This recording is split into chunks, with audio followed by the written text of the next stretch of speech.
Hi guys! Nagluluto po ako ngayon ng tortang ampalaya. 3 piraso.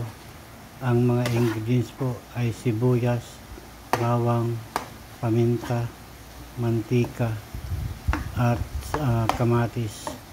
Ang una ko pong gagawin, ilaga ko po yung ampalaya ng about 5 minutes. Pag nalaga na ko na po, aking igigisa yung sibuyas, bawang at kamatis. Pag naluto na yon, isunod ko na yung igisa yung ampalaya. Pag natapos na yung ampalaya, saka ko ilalagay po yung itlog.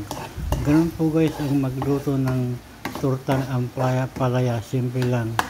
Lagyan niyo po rin po guys ng kaunting asin, paminta, at konting bitchin. Ngayon lang po guys. Follow for more. Thank you very much for watching.